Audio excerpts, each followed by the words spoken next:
buenas tardes y bienvenidos una semana más a Cuidamos de Ti, una semana muy especial porque acaba de pasar la Nochebuena, la Navidad, así que felices fiestas, feliz Navidad a todos ustedes. Esperamos desde PTV, desde este programa de salud, que estén disfrutando de estos días tan especiales con sus seres queridos, con sus amigos, disfrutando también de horas libres con esas merecidas vacaciones. Pero bueno, nosotros estamos aquí una semana más para seguir tratando temas de salud. También estaremos la semana que viene, que será Año Nuevo, así que hoy tenemos muchos temas pendientes y vamos a tratar de resumírselos en este sumario, porque, por ejemplo, empezamos en Clínica El Brillante Oftalmología. Nos desplazamos hacia allí para hablar de una dolencia que seguramente les sonará de algo, el ojo seco. Un poquito después nos acompañará en nuestro plató Miguel Ángel Ríos. Con él, y gracias a Centro Auditivo Ríos, vamos a conocer un poquito más cómo es nuestro oído por dentro, cómo funciona, cómo recibimos los sonidos, cuáles son las principales dolencias que afectan al oído y cómo debemos cuidarlo y mantenerlo. Después nos marcharemos hasta Corporación Dental. Allí vamos a tratar de desmitificar algunas leyendas relativas a los bebés y los dientes. Seguramente alguna vez le hayan dicho, este bebé no tiene dientes porque, o a este bebé le han salido demasiado pronto los dientes. En fin, que hoy vamos a tratar este tema, hay mucho que contar y seguramente resolvamos algunas de sus dudas al respecto. Y para terminar vamos a hablar de fisioterapia. Nos acompañará el fisioterapeuta Rafael Gómez, gerente de Unifis, y nos hablará de fisioterapia y nuevas tecnologías, porque hay mucho que contar sobre este tema. Pues lo dicho, comenzamos con nuestro programa de hoy. Nos marchamos ya hacia la Clínica El Brillante, a su sección de oftalmología, para hablar del ojo seco.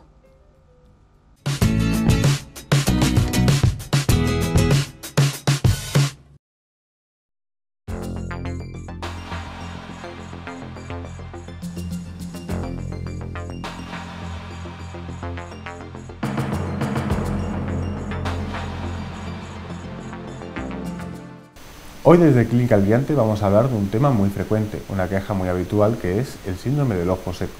¿Qué es el ojo seco?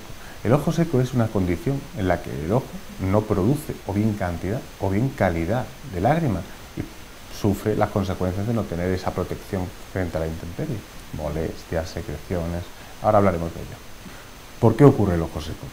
El ojo seco se produce, hay varias formas y tipos que nosotros catalogamos, pero el más habitual es el ojo seco que no produce o cantidad o calidad, siendo más frecuente la calidad de la lágrima. Nosotros tenemos unas glándulas en los párpados que fabrican un aceite especial. La glándula fabrica ese aceite para que la lágrima no se evapore. La lágrima es algo complicado, no es una gotita de agua, tiene moco, tiene agua y tiene grasa, tiene aceite, y cada capa tiene su función. Dependiendo de la capa que falte, se produce un tipo de ojo seco u otro. El más habitual, el que falta de aceite. Las glándulas que hay en los párpados que fabrican ese aceite, esas glándulas de meibomium, fallan, dejan de producir la cantidad o la calidad del aceite apropiado y por lo tanto esa lágrima que no tiene esa capa de aceite, esa capa de grasa, se evapora con más facilidad. Como consecuencia de eso, dura menos tiempo en el ojo y entre parpadeo y parpadeo hay momentos en el que el ojo se queda descubierto, se queda a la intemperie porque la capa de lágrima que tiene que cubrirlo se rompe. Ese área queda expuesta y por lo tanto se producen pequeñas heridas, zonas de sequedad, pequeñas úlceras que producen los síntomas del ojo seco. ¿Y esos síntomas son? Los síntomas del ojo seco suelen ser ojo rojo, sensación de cuerpo extraño, como que tengo algo metido en el ojo, una pestaña, una arenita, lagrimeo, lo cual siempre a los pacientes les dice, ¿cómo voy a tener un ojo seco si estoy llorando todo el día? Bueno, pues es porque el ojo, cuando se irrita, cuando se enfada, lo único que sabe hacer es llorar. Ponerse rojo y llorar son los síntomas del ojo habitualmente. Entonces, el ojo seco puede producir un enfado, un lagrimeo, una cantidad de lágrimas, pero la calidad sigue siendo mala y sigue sin arreglar el problema. Los más frecuentes son ojo rojo, sensación de cuerpo extraño y lagrimeo.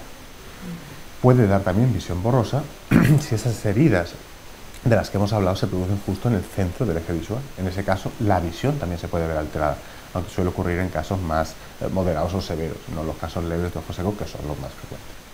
El ojo seco le puede atacar a cualquiera, entre comillas, pero es muy poco habitual en personas jóvenes, aunque cada vez más, ahora podemos hablar de por qué, y mucho más frecuente en la edad adulta, y especialmente más frecuente en el sexo femenino.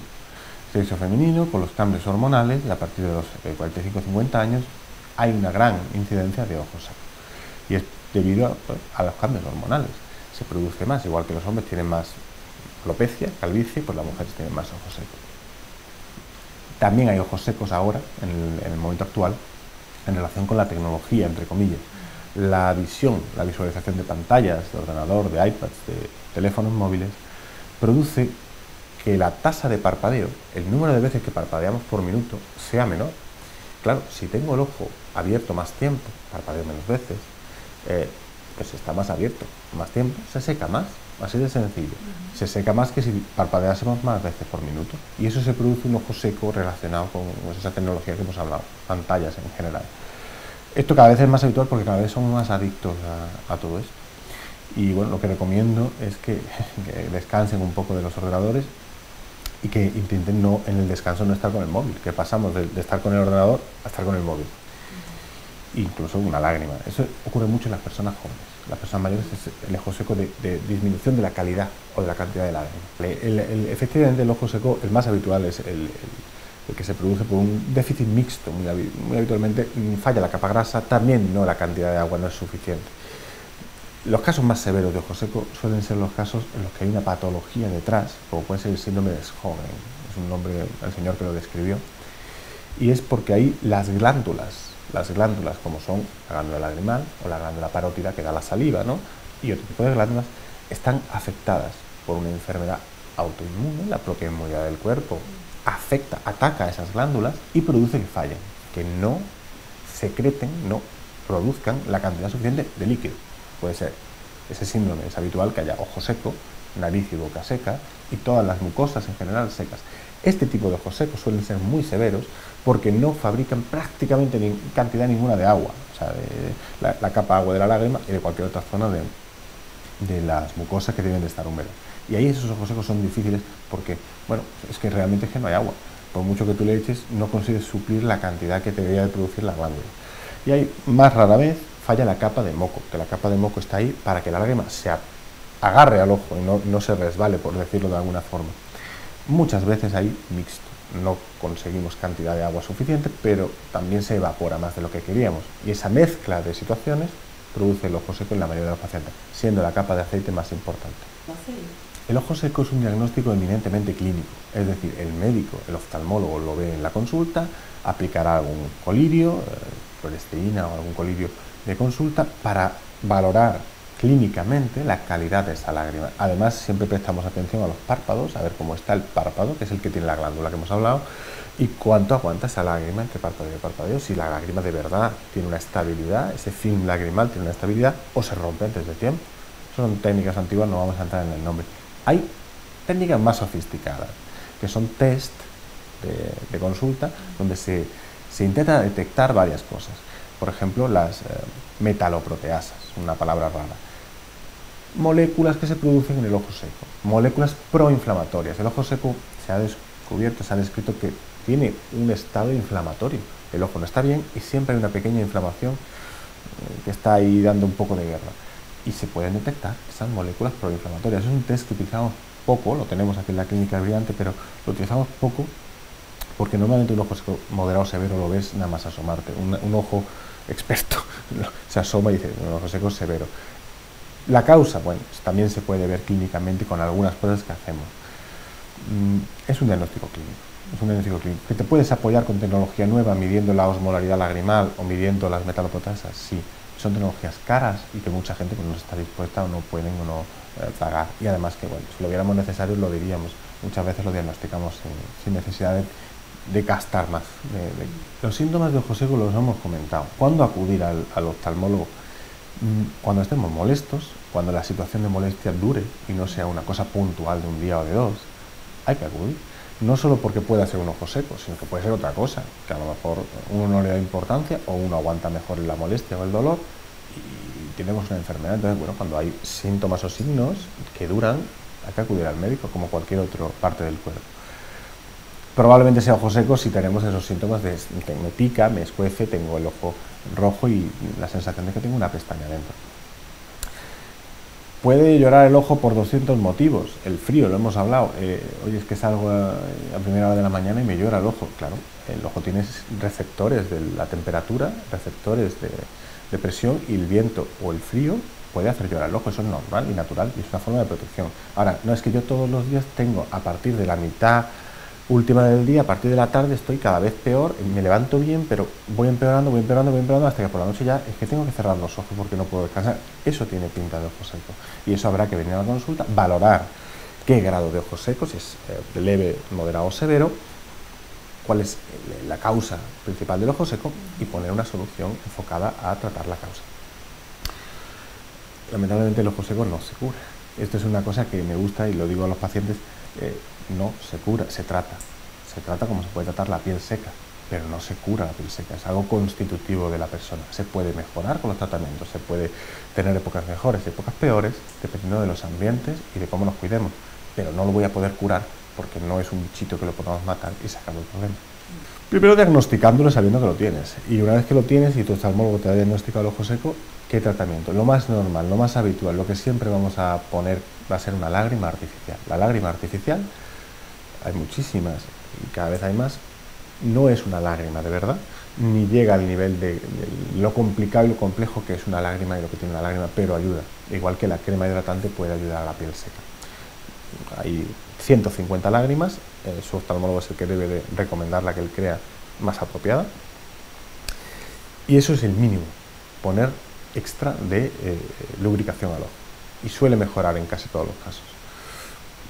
Si vemos que el ojo seco es severo o llega ya muy mal a la consulta, podemos iniciar tratamiento con otras cosas, como pueden ser ácidos grasos omega 3 vía oral, es decir, pastillas de ácidos grasos omega 3 que pueden mejorar y mejoran, en el ojo seco está bastante demostrado, la composición de la grasa, del aceite que van a hacer esas glándulas. Esas glándulas que hemos hablado, las de meiomio en el párpado, fabrican ese aceite, esa grasita, de la grasa que el cuerpo tiene. Si comemos hamburguesas de McDonald's, pues cogerán la grasa de ahí. Si cogemos atún rojo estupendo, pues cogerán la grasa del atún rojo, que es mejor. Las pastillas de omega 3 lo único que hacen es intentar mejorar esa cantidad de grasa omega 3, que es buena, porque es más fluida. Al ser más fluida, va a fluir más y se van a atascar menos esas glándulas, que es uno de los problemas. Podemos apoyarnos con medicación, corticoides en gotas, que son muy buenos para el ojo seco, pero siempre bajo control médico. No se deben de usar nunca corticoides oculares oftálmicos sin control del oftalmólogo. Tenemos algunos colirios hechos en farmacia, que es la ciclosporina, es un inmunosupresor, una palabra rara, que también intenta ayudar a eso. Y lo más, no es que sea nuevo, pero lo que más estamos usando ahora, porque es un producto que va muy bien, es el suero autólogo o el suero enriquecido en factores de crecimiento. ¿Qué es esto? Es un colirio que fabricamos con la sangre del paciente. Aquí mismo en la clínica lo hacemos, sacamos sangre a un paciente, trabajamos esa sangre, una serie de procesos de centrifugado y químicos, y creamos una lágrima, entre comillas, un suero, un colirio, que está hecho con la propia sangre del paciente y que verdaderamente ayuda mucho a los ojos secos moderados o graves. Ayuda como puede ayudar darle una capa de barniz a un mueble viejo. No es a lo mejor para toda la vida el suero autólogo, pero se nota. Tú le das 3 meses con suero autólogo y ese ojo coge una carrerilla y una calidad interesante, que luego a lo mejor lo mantienes solamente con lágrima artificial. Y esto es más o menos el tratamiento del ojo seco. Hay más cosas dependiendo del síndrome, pero en general esto es lo que vamos a usar desde el más leve hasta el más grave, el tratamiento del ojo seco. El ojo seco, siempre decimos ojo seco en singular, y verdaderamente es una enfermedad bilateral, afecta a los dos ojos, siempre.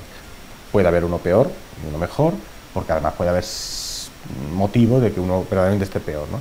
Pero aunque los oftalmólogos digamos ojo seco y hablemos de síndrome de ojo seco o síndrome de disfunción glandular de meiomio, que es el nombre que se le ha dado ahora, el ojo seco es bilateral, afecta a los dos ojos, aunque puede afectar de una forma diferente a ambos ojos. Como consejos generales para el ojo seco, intentar evitar los ambientes muy secos. por ejemplo, los grandes almacenes, da igual que sea calefacción o aire acondicionado, resecan mucho el ambiente y ese ambiente va a robar agua al ojo, como es natural. El aire va a resecar, igual que el aire seca la ropa en un tendedero, también se lleva agua del ojo. Entonces, si tenemos un ojo seco moderado o estoy muy molesto con mi ojo seco, no nos metamos en ambientes que favorecen que se seque más. Igualmente, si nos vamos a un ambiente húmedo, como puede ser la costa, va a mejorar el ojo seco. Todo esto son medidas de higiene, que incluso en algunos casos yo tengo puestos humidificadores en algunos pacientes para crear un microclima que esté mejor. Todo esto es cuestión de higiene del ambiente, ¿no? Y poco más. Esto es lo que podemos hablar del ojo seco.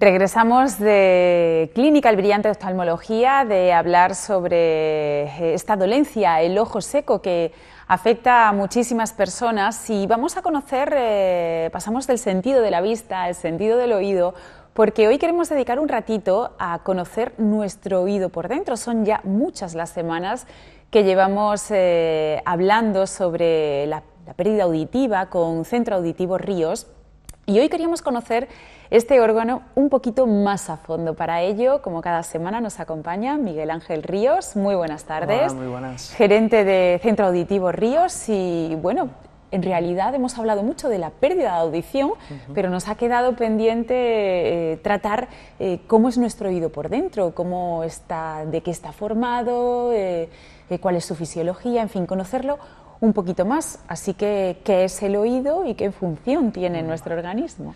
Pues la función del oído principalmente son dos: la localización, la percepción del sonido y el equilibrio. Y se divide en tres partes. El oído está compuesto por el oído externo, que es la oreja, la concha que vemos, y el conducto auditivo.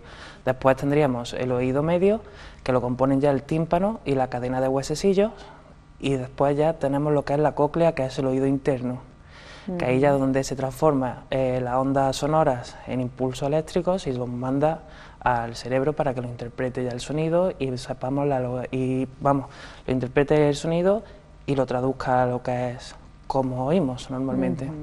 Además, eso se hace en micromilésimas de segundo, porque tal cual nosotros leemos los labios, estamos escuchando a través de nuestro cerebro, ¿no? Exactamente. Principalmente cuando llega una onda sonora, siempre nos va a llegar de distintos entornos. Entonces, la principal selección que hace el oído es la concha, lo que se considera la oreja, ¿vale? Eso nos va a ayudar a localizar la procedencia del sonido, tanto si es inferior o superior, y también en plano horizontal, ¿vale? Sí es verdad que, como a diferencia de otros seres humanos, no tenemos la posibilidad de mover nuestras orejas, entonces lo que es el plano horizontal nos vamos a ayudar siempre de los dos oídos, ¿vale? De lo que es el movimiento de la cabeza, ¿vale? Por eso siempre cuando decimos, a lo mejor, tenemos pérdida de audición en los dos oídos, ¿qué me adapto mejor, un audífono o dos? Siempre estamos acostumbrados a ir con dos. Si nos falta uno, nos falta la mitad de la audición. Siempre es recomendable adaptar dos audífonos si tenemos pérdida en los dos. Luego, también otra función que tiene lo que es la oreja es la captación de las señales sonoras, ¿vale? Actúa como una especie de antena parabólica y tiene una pequeña amplificación mínima, pero amplifica también el sonido. Luego ya entraríamos en el conducto, que ya el conducto sí hace como caja de resonancia y nos va a formar las ondas esféricas que nos entran del sonido en ondas planas para que lo interprete ya, para que ya esas ondas estén modificadas para su choque con el tímpano, que ya el tímpano pasaría al oído medio y ya el efecto palanca de lo que es la cadena de huesecillos impulsaría ese sonido. Esa cadena de huesecillos tiene lo que hemos dicho, el efecto palanca, y también la diferencia que tenemos entre el tímpano y la ventana oval, que es la que nos encontramos ya a la entrada del oído interno. Hay una diferencia de 20 veces el tamaño, por lo cual nos va a amplificar 20 veces la señal. Estamos hablando de que el tímpano aproximadamente mide unos 60 milímetros, sin embargo la ventana oval son 6. son 3 milímetros, por lo cual estamos haciendo una amplificación de unos 26 decibelios aproximadamente, porque claro, ya pasamos de un medio aéreo, como puede ser la señal procedente del oído medio y del oído externo, a un medio líquido, que es ya el oído interno.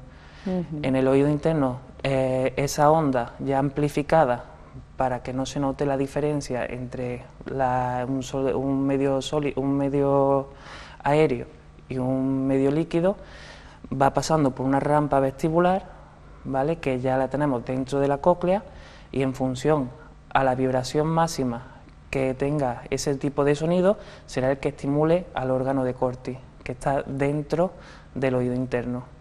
¿Vale? Esa onda de máxima amplitud será la que le estimula, haciendo que los cilios, las células ciliadas, provoquen una reacción y suelten los neurotransmisores para que lleguen por medio del nervio auditivo hacia la corteza cerebral. Ese es el procedimiento que lleva el sonido desde que nos entra por la oreja hasta que el cerebro la interpreta. Hemos hecho un viaje desde el ambiente, hemos penetrado a través del pabellón auditivo dentro del oído y hemos pasado por todo eso. Y a mí, que yo me he estado imaginando, supongo que igual que en casa todo el mundo, ese viaje del sonido a través de nuestro oído, me surge una pregunta y una duda. ¿Qué es lo que falla cuando empezamos a perder audición? ¿El problema está en el cerebro, en el oído interno, en el oído medio o está quizá antes? Pues puede estar en los 3 sitios, y los 3 sitios estar bien y el problema estar arriba, ¿vale? En cuanto a la corteza cerebral, hablamos de una hipoacusia de transmisión. Si el problema nos lo encontramos en el oído externo o en el oído medio, ya sea porque haya una perforación en el tímpano, que normalmente no suele provocar una pérdida muy grande. Normalmente casi todas las pérdidas de transmisión son debido a autoesclerosis, que es calcificación de la cadena de huesecillos. Hemos dicho que eso lo que está haciéndonos es impulsar el sonido hacia la cóclea. Si esa cadena de huesecillos no trabaja bien, está más rígida de la cuenta, el sonido no pasa igual. ¿Vale? Entonces ese tipo de pérdidas son pérdidas de transmisión. Después estamos hablando que una vez que pase el sonido, si tenemos lo que es el oído externo y el oído medio lo tenemos bien, y pasa el sonido y tenemos una hipoacusia de percepción, estamos hablando de que el culpable ya de esa pérdida puede ser el oído medio, y normalmente, el oído interno. Y el oído interno son las células ciliadas, bueno, es mucho más, pero las células ciliadas son las principales encargadas del sonido. Entonces, cuando esas células se deterioran, pues el sonido ya no pasa igual. Entonces necesita una amplificación. Esa amplificación que nosotros generamos no se genera igual para una pérdida de transmisión que para una pérdida de percepción. Normalmente las pérdidas de transmisión lo que necesitamos es amplificación pura y dura. Sobre esa pérdida, una amplificación bastante superior para que nos soltemos el oído medio, entre comillas, y vaya directamente al oído interno, para poder mejorar y corregir esa pérdida. Sin embargo, cuando son pérdidas de percepción ya son más complicadas, porque claro, siempre cuando hay una pérdida de audición, si tú de percepción no puedes amplificar a lo bestia, hablando mal y claro. ¿Por qué? Porque las personas con pérdida de audición, el umbral de percepción, el umbral de inconfort suele reducir. ¿Qué quiere decir? Que si normalmente a una persona le molesta el ruido en 120, 130 decibelios, a una persona con pérdida de audición y por culpa del oído interno, podemos estar hablando de que se debe de que la molestia aparezca entre 90, 80 y 100 decibelios, ¿vale? Entonces, claro, tenemos un margen, un rango dinámico de adaptación bastante estrecho. Hay gente que tiene más y hay gente que tiene menos, pero ya estamos hablando de comprimir todos los sonidos en un rango de 20-30 decibelios, por lo cual suele ser más complejo ese tipo de adaptaciones. En cualquier caso, el audífono lo que hace, la misión del audífono es la de amplificar el sonido, es decir, que estarían indicados para pérdida de audición cuando las razones de esas pérdidas se producen en el oído medio, ¿no? ¿Qué solución? Medio e interno. E interno, pero funcionarían peor, ¿no? No es que funcionen peor, sino que no son tan simples las adaptaciones y tan fáciles. Pues eso es lo que yo quería preguntar. ¿Qué soluciones hay para cuando la pérdida auditiva se produce, llamémoslo así, por culpa del oído interno? Pues son las más complicadas a la hora de adaptar, pero es el 80% de las personas que entran en el gabinete. Ah, sí. Ajá. Porque claro, siempre cuando hay una pérdida de transmisión, no es una pérdida tan grande. Una pérdida de transmisión puede ser aproximadamente, el máximo que podemos tener son 40 decibelios. Si la vía ósea, o sea, la percepción, la cóclea, está bien, una pérdida de 40 decibelios, una persona adulta normalmente no se adapta por esa pérdida. Se suelen adaptar personas que tienen una vida bastante más ajetreada y necesita estar metido en cualquier conversación, ¿vale? Porque si al fin y al cabo es amplificación, entonces una persona mayor con una vida sedentaria, si la televisión la tiene que poner 20 puntos más altos, lo pone. Y si le tienen que hablar más alto, le hablan más alto, ¿vale? Siempre es verdad que un audífono facilita muchísimo la vida de la persona que lo usa y de la persona que tenemos alrededor, ¿vale? Pero que al fin y al cabo la adaptación es distinta en el caso de lo que es los parámetros que nosotros vamos luego programando dentro del audífono. Bueno, y por descentrarnos un poco del tema audífono, que hemos hablado ya mucho, y volviendo al tema de nuestro oído, ¿podemos hablar de diferentes patologías y enfermedades del oído? ¿Cuáles son las más comunes y cuáles son las que más afectan al correcto funcionamiento de este órgano? Las más comunes en cuanto a las pérdidas de transmisión, a las pérdidas auditivas de transmisión, que es oído medio y oído externo, suelen ser otitis recurrentes, que la otitis... ¿La otitis es una inflamación del tímpano? No, es infección y puede estar localizada en el tímpano, puede estar ya dentro de la caja timpánica, que es el oído medio. Si ahí normalmente en la caja timpánica suele haber, siempre hay aire, ¿vale? No, está un medio gaseoso, por lo cual el sonido pasa normal. Si tenemos una infección en el oído y tenemos pus dentro del oído, ya ahí hay líquido, por lo cual nos está provocando que tengamos un tapón interno, lo que es la caja timpánica, ¿vale? Entonces el sonido no va a pasar igual. Si es verdad que una otitis se cura y entonces ya volvemos a tener el oído libre, ¿vale? Pero sí es verdad que cuando son recurrentes las otitis y son a lo largo de mucho tiempo y estamos siempre con infecciones de oído, al final se acabará dañando lo que es la estructura de la cadena de huesecillos y también puede llegar a provocar un poquito de daño ya lo que es la audición en cuanto al oído interno. Después también otra pérdida de transmisión muy común, como hemos hablado antes, es la autoesclerosis, ¿vale? Eso es la calcificación del hueso, donde crea una rigidez extra a la cadena de huesecillos y ya el sonido no pasa con total libertad, como pasaría sin ella. Después, en cuanto al oído interno, ahí ya lo más habitual es la previacusia que hablamos en su día, que es la degeneración natural de las células ciliadas, que pueden estar aumentadas, ese deterioro de las células, por una exposición al ruido o por un traumatismo acústico, ¿vale? Suelen ser lo que más se ve.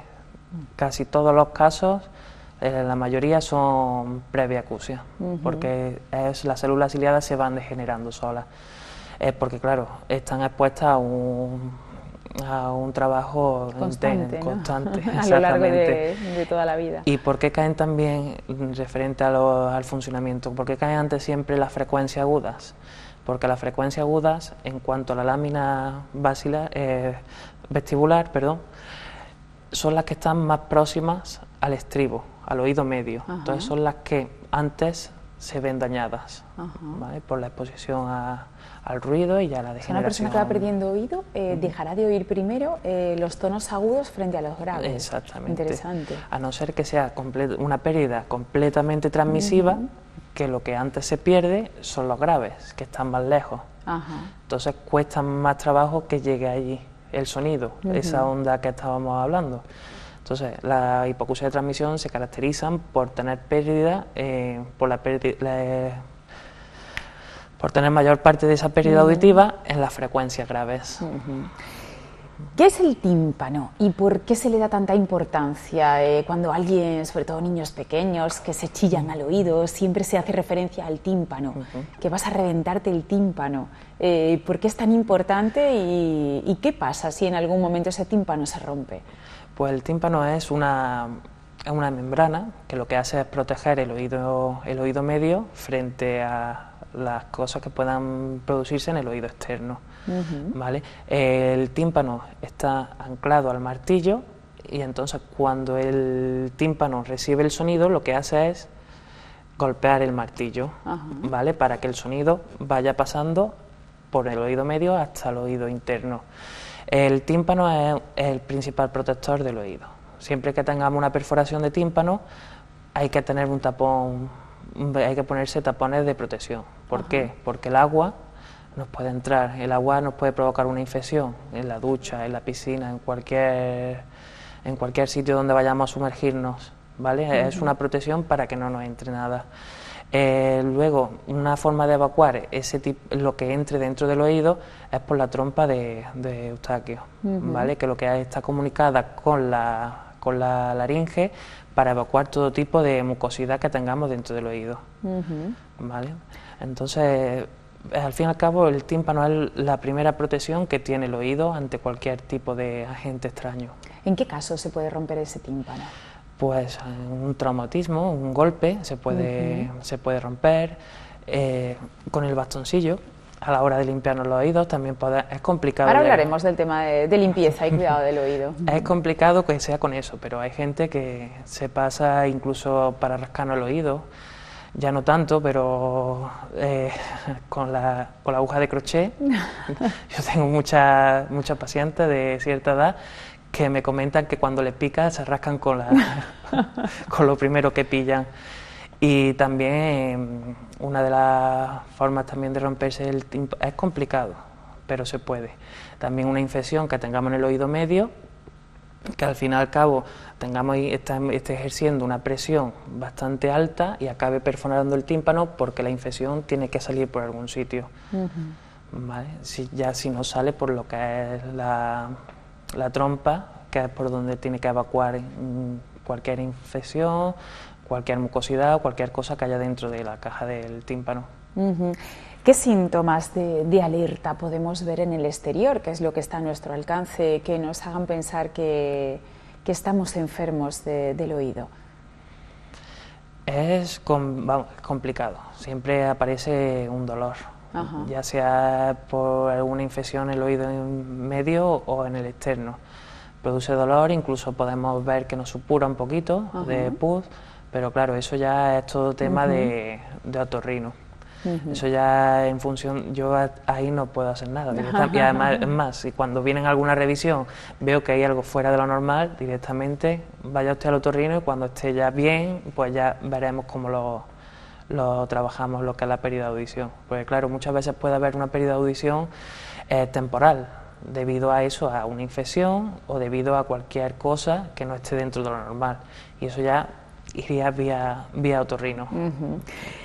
Hablábamos antes que la misión del oído no solamente es hacernos entender lo que estamos escuchando, sino que también es el órgano encargado del equilibrio, de que nos podamos mantener en pie, de que sepamos en todo momento dónde estamos. ¿Qué misión tiene a este respecto el oído y cómo funciona exactamente? Pues la cóclea, aparte de lo que es el órgano de Corti y de lo que hemos hablado, que es lo encargado de la audición, también tiene 3 conductos semicirculares. Estamos hablando del oído interno, ¿no? Exactamente, 3 conductos semicirculares, que en ellos están llenos de un líquido, de perilinfa, y no está, es como un nivel, actúa de nivel. En función de la orientación que tengamos, ese líquido coge una orientación u otra, y eso es lo que nos ayuda a equilibrarnos. Aparte de eso, también eso es el equilibrio del oído.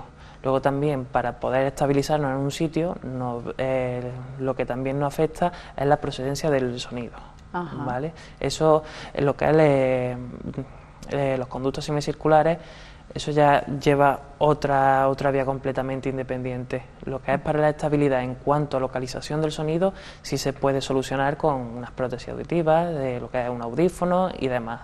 Porque claro, una persona que no tiene referencia auditiva, en cuanto por la pérdida de audición, una persona que no es estable por sí sola, ¿vale? Eso ayuda, pero lo que son los conductos semicirculares, eso ya llevan otro tipo de, en el caso de que haya algún problema, ya lleva otro tipo de vía también, como he comentado antes. No me gusta meterme en terrenos de otorrinos, que serían los que lo llevasen.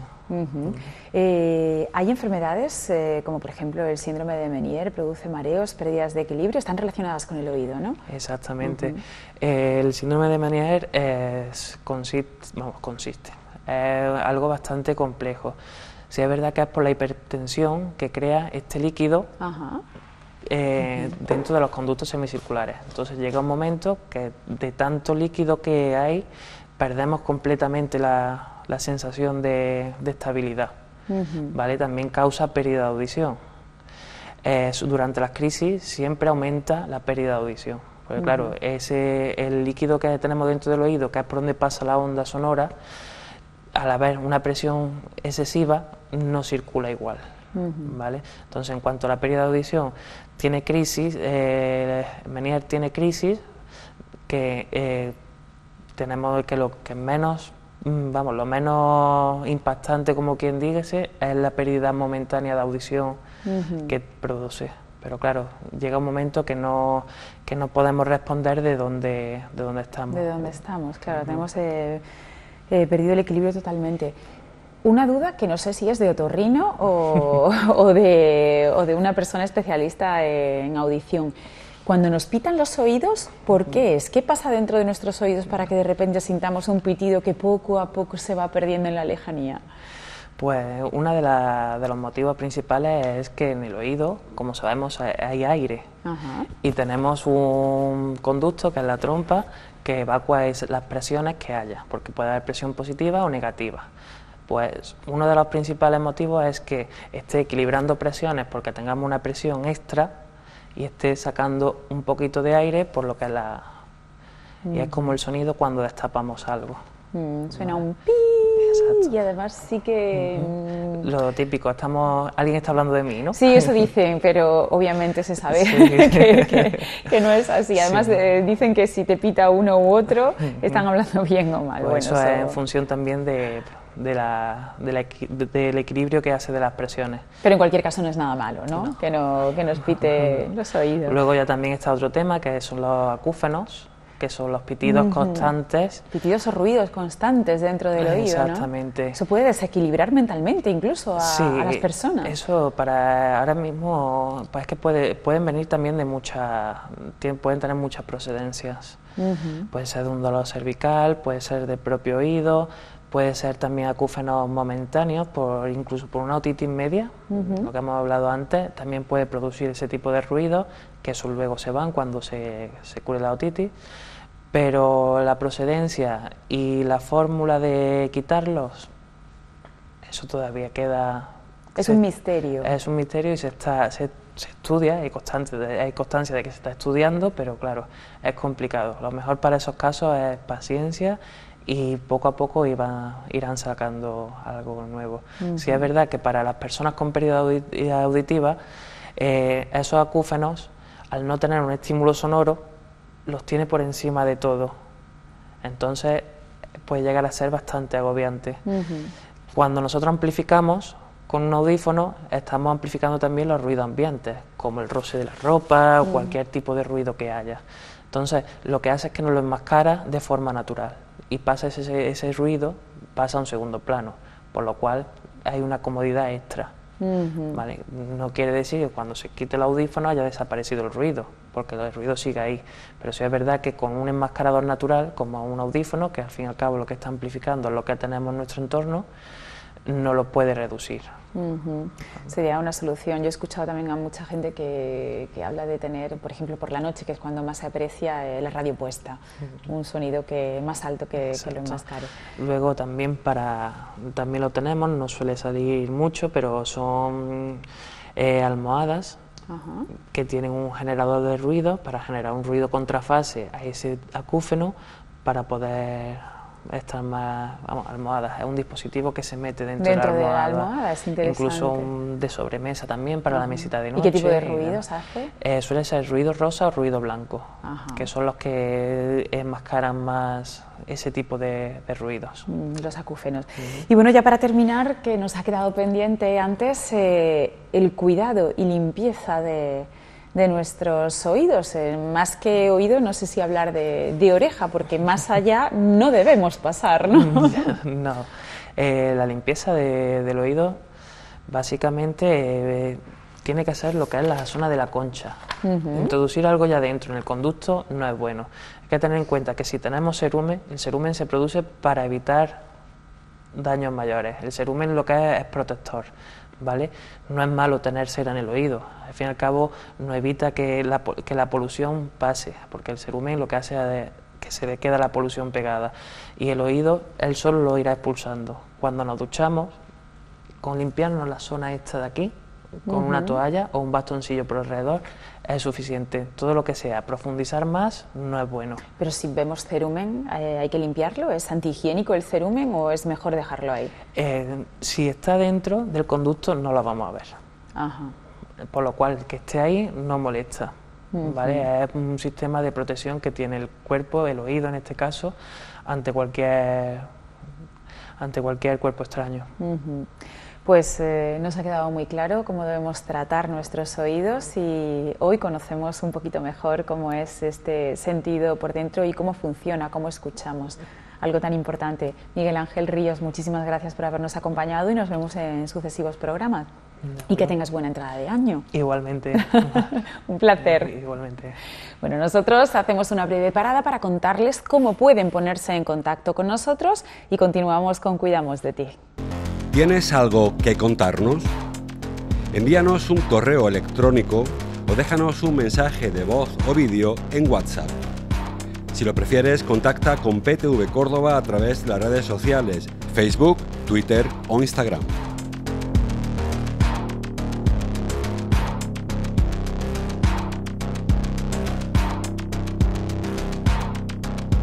Y si lo que prefieres es intervenir en directo en cualquiera de nuestros programas, siempre tienes abierta nuestra línea de teléfono. PTV Córdoba, más de 30 años mirando por ti.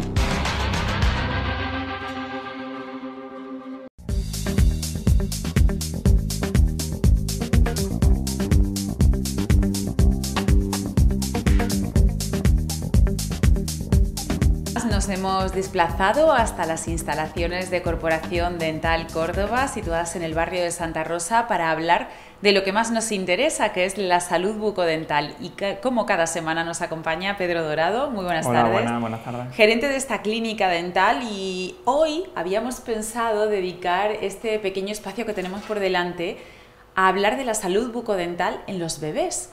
Porque hay muchos que no tienen dientes, claro. Hay otros que vienen ya con dientes y les salen pronto, pero también hay mucho mito en torno a los bebés y sus dientes, y hoy pues vamos a intentar desentramar algunas de estas cosas y que la gente en casa pueda enterarse de lo que es verdad, de lo que no, y de cómo se tiene que cuidar la dentadura en un bebé. ¿De acuerdo? Pues una de las primeras cosas que siempre escuchamos cuando tenemos un bebé en casa, le están naciendo los dientes, está irritable, está penoso, incluso puede llegar a tener unas décimas de fiebre. ¿Esto es por los dientes o no? No, eso es uno de los mitos, como es normal. No es de los dientes. Lo que es la fiebre es síntoma de enfermedad, síntoma de problema o de enfermedad. Entonces los dientes es un síntoma de salud, es todo lo contrario. Entonces el hecho es que los dientes no provocan enfermedad. Ahora, ¿qué pasa? Para ayudarle a que al niño le salgan los dientes se puede comprar un mordedor frío para que él muerda y se sienta un poco más relajado, ¿vale?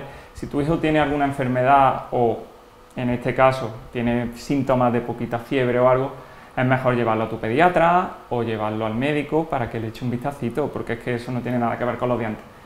Que no se achaque a los dientes y se deje, sino todo lo contrario, que lo lleven al médico, se le eche un vistazo y se vea si esa fiebre es provocada pues, por cualquier pequeña infección que tienen en la barriguita o lo que suelen tener los niños tan chiquitos. Muchas veces también cuando tenemos un bebé en casa y tiene la típica edad en la que empiezan a salirle los dientes, empezamos a notar que babea más. Las abuelas también dicen que las caquitas tienen más moco de la cuenta y siempre se le achaca a los dientes. ¿Esto es cierto o también es mito?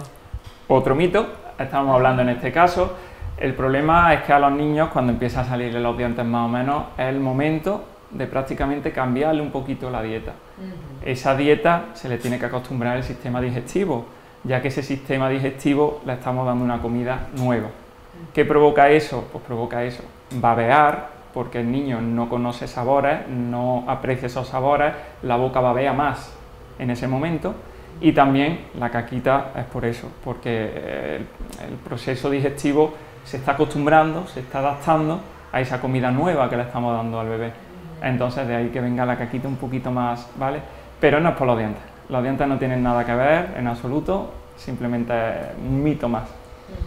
También hay muchas madres muchas veces preocupadas porque los dientes a sus hijos les salen bastante tarde. Es verdad que hay bebés que incluso nacen con dientes, otros que les salen con muy pocas semanas, con un par de meses, y hay otros que tienen un año, que ya deberían a lo mejor comer algunas cositas sólidas y no tienen dientes. ¿Es motivo de preocupación? Sí, eso es muy común entre las mamás que hablan entre ellas, oye, mi niño no tiene dientes, pues el mío sí, y empieza a preocuparse porque la de la vecina tiene dientes y el suyo es que no, ni le asoma nada. Eso es normal, cada bebé tiene su ritmo de crecimiento, aparte, en ese ritmo de crecimiento luego se puede acelerar o aminorar. Un bebé que empiece con los dientes ya de leche o que a la nada de nacer ya tenga dientes de leche, lo mismo luego cuando tenga 8 años aún no ha mudado todos los dientes de leche. Sí, eso iba a preguntar, ¿está relacionado la edad en la que se caen los primeros dientes de leche con la edad en la que salen? Mientras más tarde salgan, más tarde se van a quedar mellados los pobres. No tiene por qué, hay un proceso que puede ser acelerador o desacelerador.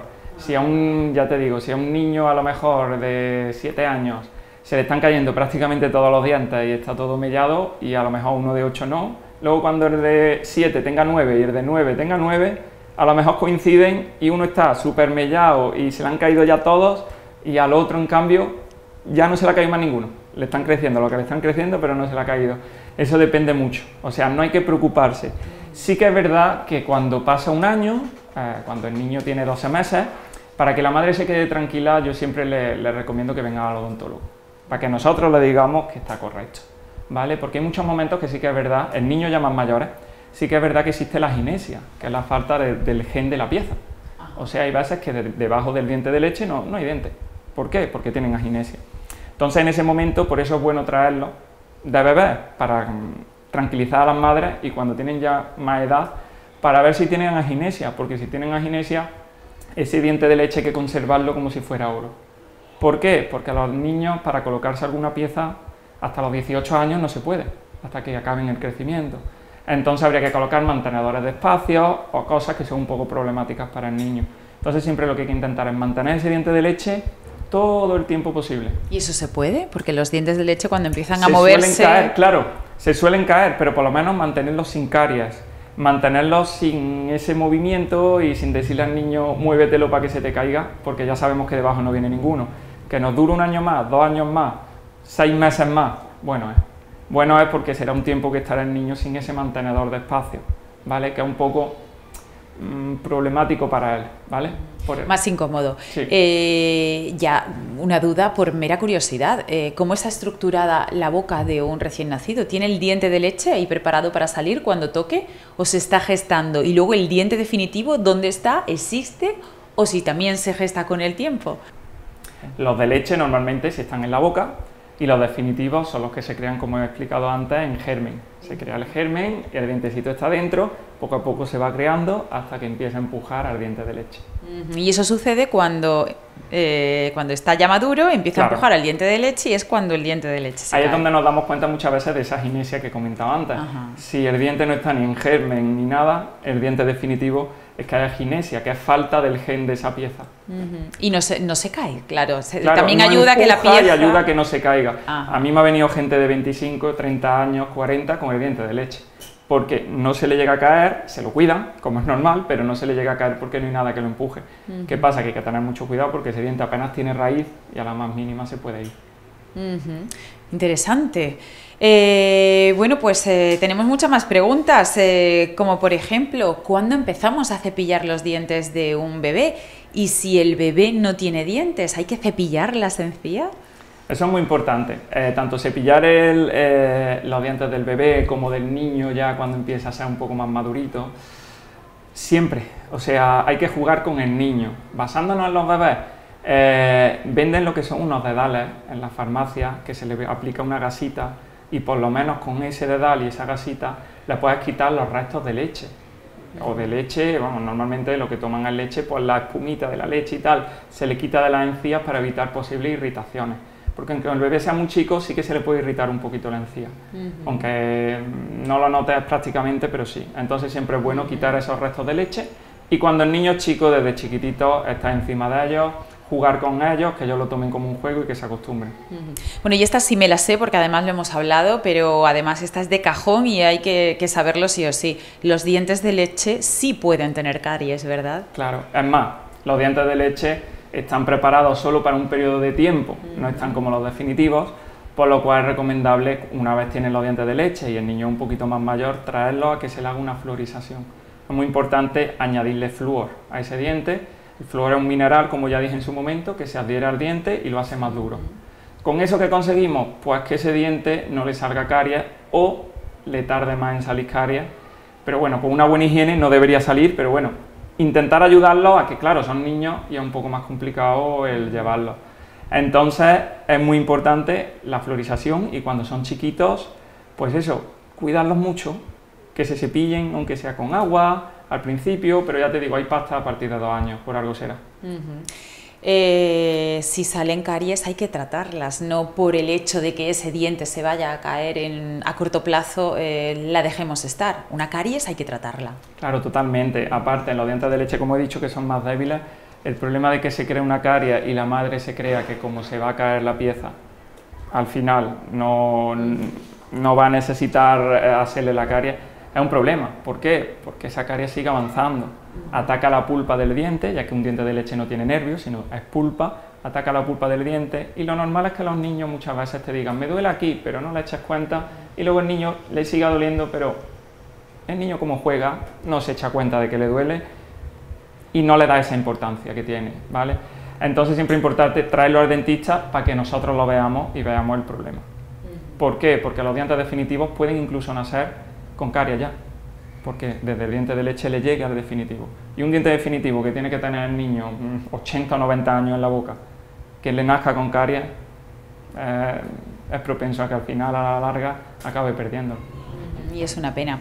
¿Qué pasta de dientes le compramos a los niños? ¿Deben llevar flúor? ¿Vale cualquier pasta? ¿Nos fiamos de esas que son infantiles en los supermercados?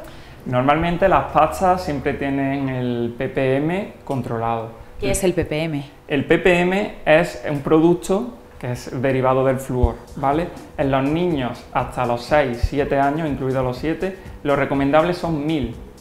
Lo recomendable, puede tener 1100, 900, pero 1000 de ppm es lo ideal. En los adultos, estamos hablando de 1400, 1500, ¿vale? Los adultos a partir de 8 años, tampoco es que, ¿vale? Entonces, siempre es recomendable que tenga flúor. Ya de por sí en España las aguas son muy ricas en flúor y en Córdoba más todavía porque tenemos un agua muy rica en flúor. Pero siempre un aporte extra nunca le viene mal al niño. Entonces siempre es bueno pastas con flúor y hacerle fluorizaciones si son necesarias.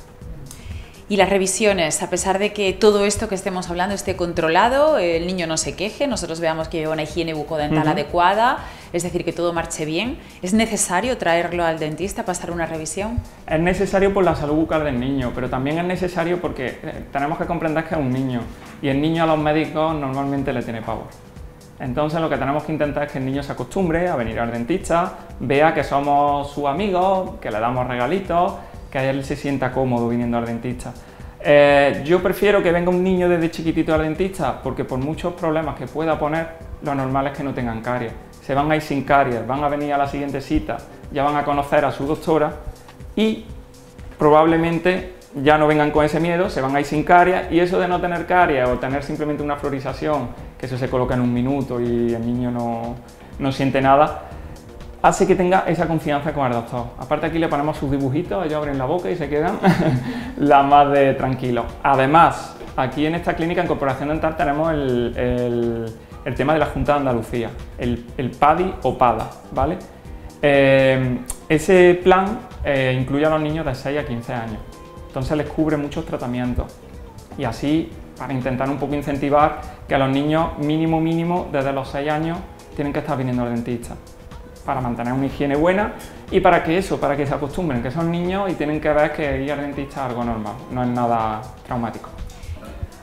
Bueno, y ya para terminar, nos gusta siempre concluir las entrevistas con Corporación Dental con una curiosidad relacionada con la salud bucodental. ¿Tenemos alguna preparada para hoy? Sí, simplemente. ¿Sabías que deberías cambiar tu cepillo de dientes al menos cada 3 o 4 meses?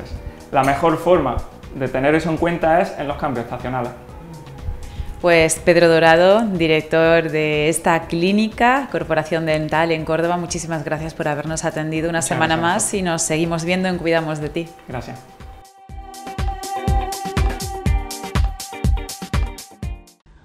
Bueno, regresamos a nuestro plató para afrontar la última parte de nuestro programa Cuidamos de Ti. Vamos a tratar un tema también muy relacionado con la salud, como es la fisioterapia.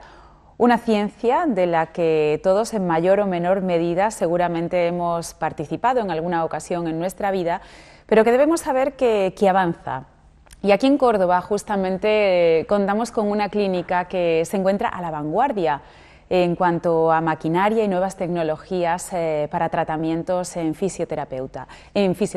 Hablamos de la clínica Unifis y hoy se encuentra con nosotros el gerente de la misma, Rafael Gómez. Muy buenas tardes. Fisioterapia, gerente de Unifis, como decíamos, y bueno, la fisioterapia, todos tenemos en la cabeza un concepto de fisioterapia, la entendemos como esa ciencia por la cual te superas lesiones en distintas partes del cuerpo a través del uso de maquinaria y también de masajes, pero eso ha evolucionado. Hoy día ya no es así, no podemos hablar de fisioterapia en esos términos, ¿no? Bueno, sí. Sí, no, dices, todo evoluciona lógicamente, la fisioterapia no es otra cosa que la terapia física o por medios físicos y bueno, sí que la evolución, si miramos, creo que tanto en el ámbito social como en el de la fisioterapia en sí, porque hace 10, 15 años prácticamente le decía a alguien que era fisioterapeuta y te decía ¿fisio qué? O sea, no sabía exactamente, ¿no? Y bueno, el cambio en la sociedad, como tú has dicho ahora que prácticamente todo el mundo o ha hablado del fisioterapeuta o tiene su fisioterapeuta de cabecera al que va cuando tiene algún dolor, ¿no? Y luego la fisioterapia en sí ha evolucionado una auténtica barbaridad. Yo creo que en las técnicas que llevamos utilizando en los 10 últimos años, yo ni siquiera oí hablar de ellas cuando hicimos la carrera, ¿no? En los 10 últimos años había una aparición de nuevas técnicas y nuevos dispositivos de tratamiento impresionantes. ¿Hablamos de estas nuevas técnicas y dispositivos para todo tipo de lesiones o están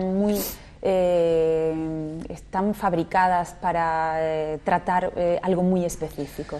Bueno, han aparecido técnicas muy específicas, por ejemplo, ahora unos 10 años apareció la electrolisis percutánea, o hace unos 7 o 8 años que empezó a desarrollarse y creo que va muy encaminada a patologías específicas de tendón, de fibrosis, técnicas muy específicas, pero luego sí que hay, bueno, pues también apareció la diatermia profunda, que sí que tiene mucha más versatilidad, o con lo que nosotros trabajamos en estos 3 últimos años, llevamos trabajando con un dispositivo de presión negativa pulsada, que sí que es muy versátil y puede trabajar muchos tipos de patologías, ¿no? Pero yo que siempre he dicho que, como en todas las profesiones, debemos tener las máximas herramientas a nuestro alcance y saber qué herramienta sirve para cada uno de los casos que se nos presentan, ¿no? En cualquier caso, las manos del fisioterapeuta siguen siendo claves. Fundamentales, ¿no? Fíjate que incluso cuando la gente viene ahora a nuestro centro, que trabajamos con este dispositivo de presión negativa pulsada que te he dicho, son ventosas con lo que trabajamos, ¿no? Y entonces dice, bueno, pues entonces ya las manos no se usan, ¿no? Pero realmente el que maneja la ventosa eres tú, y al final es tu mano la que va sintiendo cómo el tejido del paciente o la patología del paciente va desarrollándose, ¿no? ¿Esa es la máquina que se llama Physium? ¿O sí. Estamos hablando de ella, ¿no? Pues es algo de lo más innovador que hay en Córdoba, incluso en Andalucía, está aquí en la clínica Unifis. ¿Y en qué consiste esta máquina? ¿Qué es? ¿Para qué sirve? ¿Y quién se puede beneficiar de ella? Bueno, es un dispositivo, como ya te he dicho, de ventosa, de presión negativa pulsada. Sí que es verdad que fuimos pioneros, fuimos la primera clínica en Andalucía que dispuso de ella. Es un dispositivo de origen español, inventada, desarrollada y fabricada en Barcelona. Y bueno, conlleva un método diagnóstico, ¿no? Porque yo siempre creo que todo en la vida lo primero que tienes que saber es qué hay para poder abarcarlo, ¿no? Y este dispositivo, la verdad que lo que tiene es un método diagnóstico detrás, el método Saló-Darder, en el que se hace un diagnóstico del sufrimiento biomecánico del paciente y saber de dónde viene la patología, ¿no? Qué causa realmente el dolor del paciente, porque tenemos el problema de que, oye, me duelen las lumbares, pero vale, ¿quién causa mi dolor lumbar, no? Y ahí sí que nos ayuda mucho a saber de dónde proviene el dolor del paciente. Y con el dispositivo de presión negativa pulsada, la ventaja que tiene es que hace algo que realmente nosotros con las manos no podemos hacer, que es traccionar del tejido, ¿no? Todo lo que nosotros llevamos todo este tiempo de desarrollo de fisioterapia, todo lo que trabajamos con las manos es presión positiva, porque no podemos hacer otra que presionar el tejido y trabajar con él. Y con la ventosa, que la ventosa tradicional china también trabajaba así, es una succión, un despegue de plano en el que conseguimos una profundidad mucho mayor sin llegar a agredir el tejido, ¿no? Y bueno, favorecerse, sí que creo que es una máquina muy versátil, porque podemos trabajar, yo digo que todo lo que podemos hacer con las manos, si sustituimos nuestra mano por la ventosa, trabajamos con presión negativa, pero podemos trabajar prácticamente un gran abanico de patologías, ¿no? ¿Y en todas las partes del organismo? Sí, hay distintos tipos de ventosa con distintas formas para poder ir adaptando la ventosa a la zona del cuerpo que queremos tratar, ¿no? ¿Y qué tipo de lesiones se pueden tratar con ella? Bueno, mira, está desarrollada o inventada para la patología crónica, ¿no? Que es algo con lo que sí que nos encontramos en esta sociedad, que es lo que no somos capaces de combatir, ¿no? Porque, oye, mira, es que esto es crónico. O sea, te va a doler para toda la vida. ¿Por qué es crónico? ¿Qué hace que sea crónico? Y intentar solventar ese problema, ¿no? Entonces sí que se desarrolló el dispositivo para la patología crónica. A mí siempre me duelen las lumbares, ¿no? Es un dolor que no, este dolor es mío, pero no me importa, este dolor lo tengo asumido, ¿no?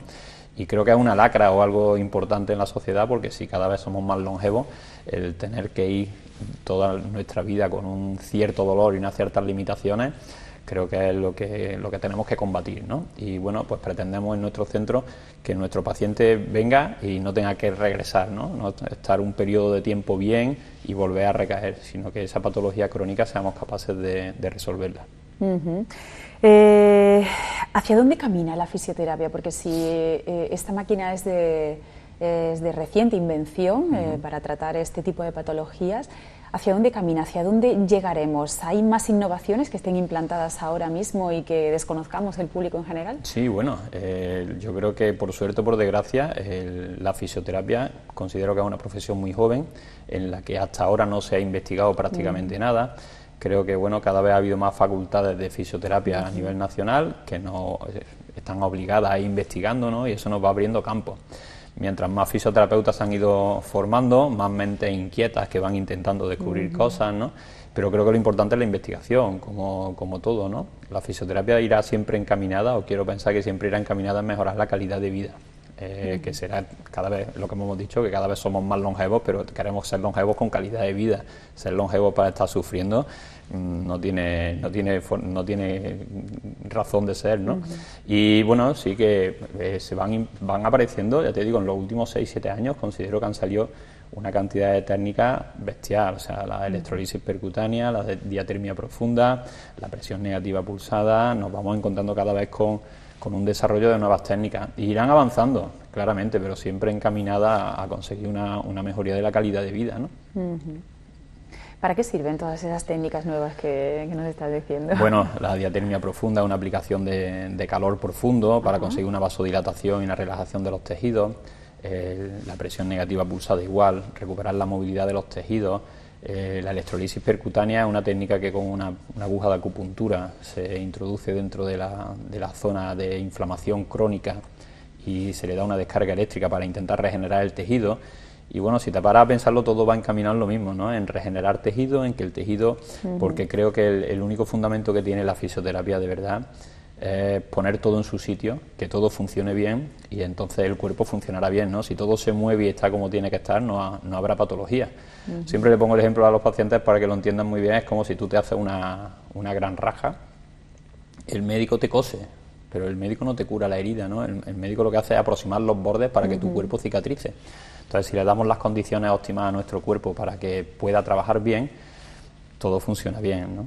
Entonces, ahí va encaminado todo, ¿no? Todo es siempre darle un aporte de calidad al tejido, a las estructuras, para que puedan tener un buen funcionamiento. Cuando surgen maquinarias de este tipo, nuevas técnicas, ¿están enfocadas a tratar lesiones o patologías en concreto que hasta ahora no tenían, digamos, una cura fácil, o están encaminadas a tratar lesiones de carácter general y problemas que hemos presentado todos durante toda la vida y que por eso vamos al fisioterapeuta? Bueno, creo que antes sí que iba todo un poco más general, ¿no? Y si hace 15 años entraba en cualquiera de las clínicas que teníamos en Córdoba, en todas había una magnetoterapia, una onda corta, un carro de electroterapia y una camilla de masaje, ¿no? Sí que había un tiempo en el que hay ciertas patologías que a todos nos vuelven un poco locos, ¿no? Y pero ¿por qué no soy capaz de resolver las tendinopatías que me traen los pacientes de larga evolución, ¿no? Entonces, por ejemplo, aparecen técnicas muy específicas para esas tendinopatías, ¿no? Luego hay técnicas un poquito más versátiles, pero quizá yo creo que cada técnica aparece con una intención, pero cuando luego en clínica vas investigando y vas probándola en ciertas patologías te vas dando cuenta de la posibilidad de uso en el resto de pacientes, ¿no? Pero bueno, hay quien investiga y quien saca técnicas específicas para ciertas patologías y luego hay técnicas que son más versátiles. Háblanos un poco de Unifis, ¿qué tipo de patologías os encontráis allí? ¿Con quién trabajáis habitualmente? ¿Y cómo es vuestro día a día? Bueno, nuestro día a día es un no parar, ¿no? Creo que por suerte tenemos creo que medio largo recorrido en nuestra capital y bueno, tratamos muchos tipos de patologías. Como dice, creo que poco a poco te vas especializando un poco porque el ámbito de la fisioterapia creo que siempre hago una comparación con el ámbito médico, ¿no? Y los médicos están muy especializados y los fisioterapeutas, al ser una profesión más joven, quizás tenemos todavía que tocar muchas patologías y lo mismo trata una cefalea, una persona que tenga dolor de cabeza, que un esguince de tobillo, ¿no? Entonces, poco a poco sí que creo que todos vamos siendo conscientes de esto y hay centros de compañeros en Córdoba que son más específicos de neurología, centros más específicos de traumatología, centros más específicos de problemas de infantiles, ¿no? O bebés, y poco a poco te vas especializando un poco. Nosotros tenemos mucho trabajo traumatológico porque, bueno, trabajamos mucho con el doctor Pineda y con el doctor Bejarano y entonces vamos tratando mucha patología traumatológica y deportiva. Pero aún así tenemos gente que confía en nosotros desde hace muchos años y pues son patologías, pues cervicalgia, lumbalgia, al final toca un poquito, pero sí que estamos un poquito más centrados en el tema traumatológico. Ahí confían en el fisioterapeuta, es decir, cuando tenemos un problema debemos acudir. Hay mucha gente reticente, no quiere que la toquen o no confía en esta ciencia precisamente por lo que hablamos antes, por su juventud, pero sí es una ciencia que está demostrada y que avanza, como venimos hablando, ¿no? Bueno, yo una pelea que tengo siempre, y vuelvo al tema de la investigación, ¿no? Sí que yo soy muy realista y me gusta que no tenemos prácticamente nada demostrado en la fisioterapia, ¿no? O sea, si alguien quiere tirarte algo por tierra, te lo tira. O sea, a mí me dieron 5 masajes y se me quitó el dolor, ¿no? Si no te lo hubiesen dado, se te habría quitado también, porque realmente nadie sabe si la onda corta funciona porque sí, o cuáles son los fundamentos físicos, la magnetoterapia, todo lo tenemos un poquito en el aire al ser tan joven y no tener quizás la capacidad tanto de tiempo como económica para dedicar a la investigación, ¿no? Pero bueno, nosotros sí que, por ejemplo, en esta empresa con la que nosotros estamos trabajando del dispositivo Physium, está claro que la evidencia científica es fundamental y se están haciendo, tenemos ahora mismo 6 proyectos de investigación y bueno, la verdad que bien, pero creo que debe ser la base científica la que siempre demuestra que todo funciona, ¿no? Pues Rafael Gómez, gerente de Unifis, fisioterapeuta a la vanguardia, que nos lleva a Córdoba. Córdoba es, gracias a personas como tú, vanguardia en este tipo de cosas. Gracias por haber estado con nosotros, por haber hablado con nosotros sobre las innovaciones en fisioterapia. Estoy confundiendo todo el rato las 2 palabras. Y bueno, pues invitado quedas para otras ocasiones, para ir desgranando algunos temas porque me parece interesante y además hay mucho que contar sobre, si empezamos a subdividir en fisioterapia diferentes temáticas, encontramos temas interesantes que estaría bien que pudiésemos tratar aquí en nuestro programa. Ha sido un placer. Muchas gracias a vosotros, el placer ha sido mío. Y feliz año, que quedan tan solo unos días. Muchas gracias, igualmente. Bueno, y a ustedes no me queda más que despedirnos. Ya le hemos deseado una feliz Navidad al inicio de nuestro programa. Ahora lo que les deseamos es que lleguen con felicidad y en armonía a la Nochevieja y reciban el año con toda la ilusión que merece este 2018. Así que lo dicho, feliz año y nos vemos la semana que viene. Gracias por acompañarnos.